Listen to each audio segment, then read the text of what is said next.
Hello everyone, discussion time. So, with that being said, I made a couple mistakes on my last video. When I said that it was PlayStation exclusive, I should have rephrased and said some of the content is PlayStation exclusive. My knowledge, there's still no English cast for New Gundam Breakers, and I'm unable to put my words into vocabulary for Black Ops 4. Sorry this video is taking so long to make today. My neighbor has been going crazier than lately. So, first thing I want to discuss, Hasbro agreed to acquire the Power Rangers franchise for about $500 million. Now, for all you that don't know, Hasbro is in charge of the Transformers line as well as Star Wars and Marvel storylines. With this, they would become the biggest conglomerate. But it's not just the toy lines Hasbro is agreeing. According to the article, Hasbro Incorporated is buying Power Rangers and other entertainment brands in a cash and stock deal valued at it. Which means starting 2019, they're going to be in charge of more than just the toy. They're actually also going to be affecting how the series run. And a couple other things I want to point out. I've been playing a lot of Fortnite lately, and I've been getting an opinion of it.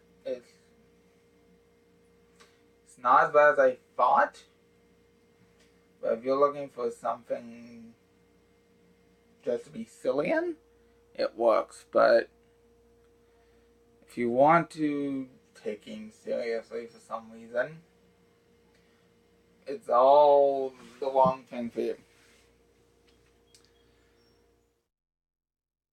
Now, let's see.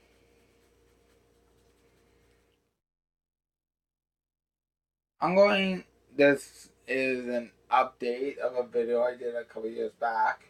Well, I think a couple years. Don't quote me on the exact date.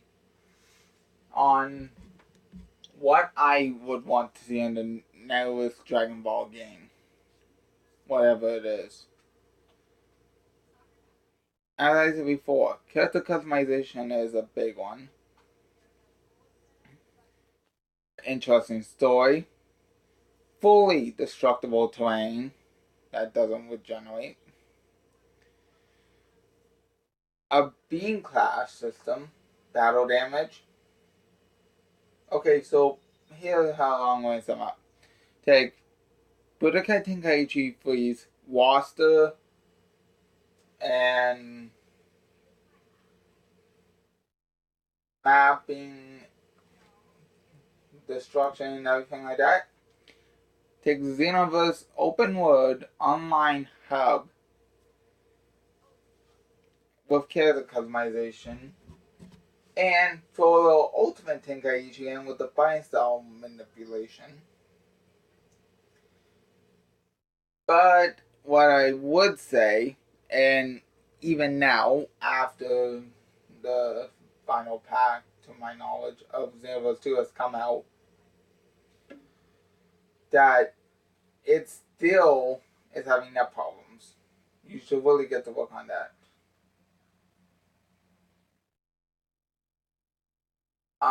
This is going to be a little late, but I'm also going to be giving my opinion on a couple other things. For starters, sorry, want to accumulate my words first. Within the next couple months, I should be planning on getting a video camera. And now, with that being said, I should be able to work on better visual videos. So it's a little more mixed into my other things. Visual quality should increase to a dramatic amount, by a dramatic amount. And a couple other things should be done.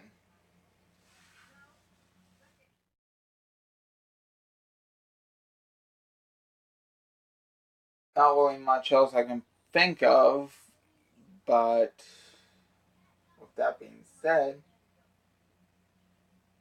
I do have a couple ideas on other things.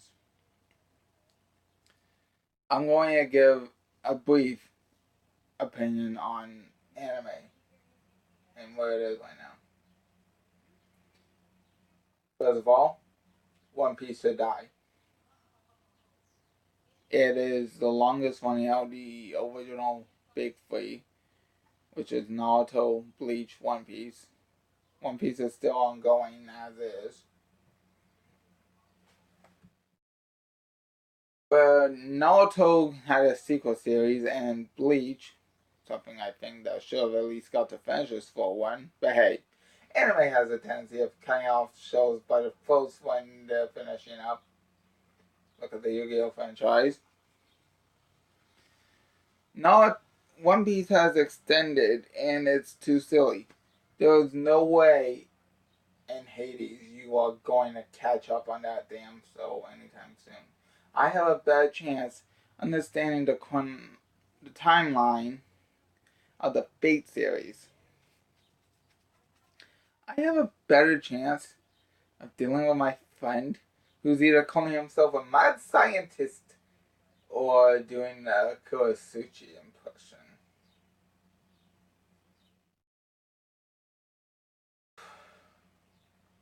When I said that the Yu-Gi-Oh franchise has had a history of getting cut, GX was supposed to get a fourth season, explaining how everyone got back and everything. They didn't want that because 5Ds. 5Ds lost another season because of some other complaints featuring the person of Akiza and a cult. Arc 5 just sucked. Hell, if you look on Netflix, Arc 5 ain't even fully on there. The only two on there are 25 episodes of Arc 5 and the full one of the original Yu-Gi-Oh! That's another thing. Netflix has this tendency of playing a show to a certain amount, but not getting what's next of that show. If you're going to license a show that's still ongoing, be prepared to cough out the money.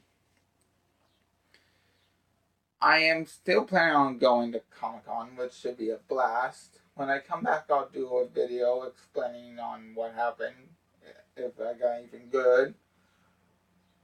And then the next couple months, I will be doing I will try to do some box openings as well, with some new projects, you could say. In October, Black Ops 4 will be coming out, so I will begin my opinion on that. With that being said, I played the first 3 Black Opses, and I'm going to give my brief opinions of them now. Let's start with the first. Black Ops 1 was a good story. Multiplayer could use work, but what it did pretty well. Class customization was a little interesting.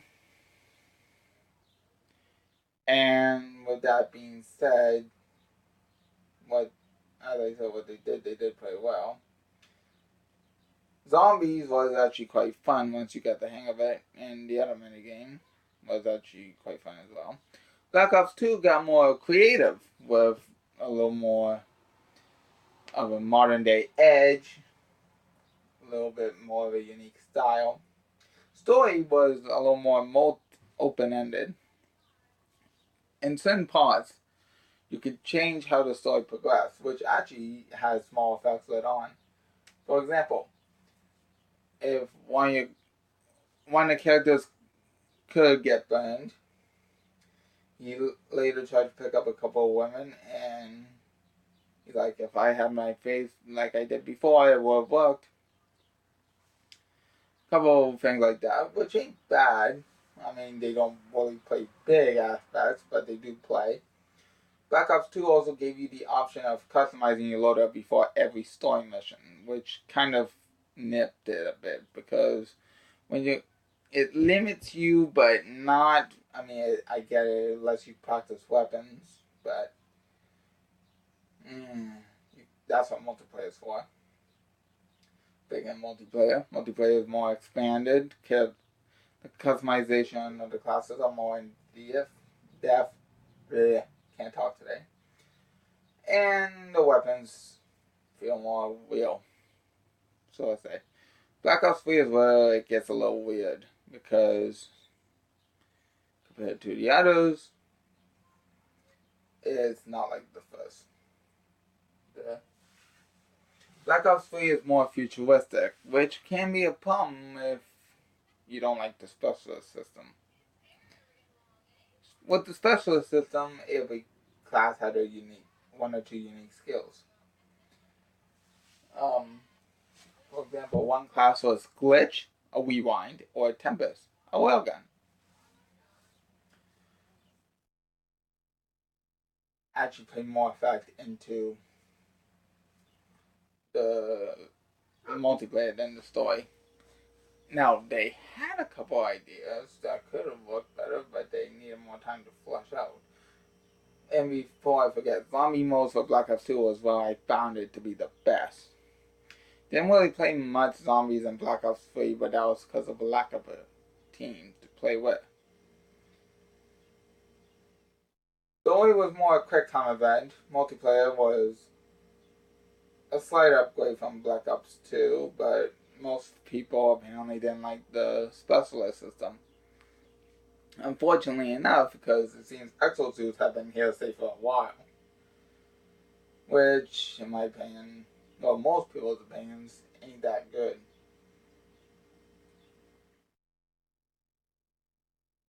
With that being said, Black Ops 4 I am excited for because, as I said before, it was my friend True that got me into the games. And I thank him for that. They are actually pretty fun, and if it wasn't for him, I would be a Halo fanboy. Stuck to one console. So thanks, Steve. With not much else being said, I will see you next Sunday. Next Wednesday is going to be my video before I go to Comic Con, so that should be interesting. Wait.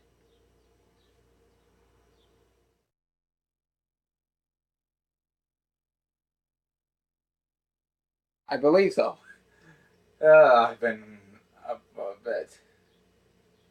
So, with that being said, take care everyone. Have a nice day. And see you later.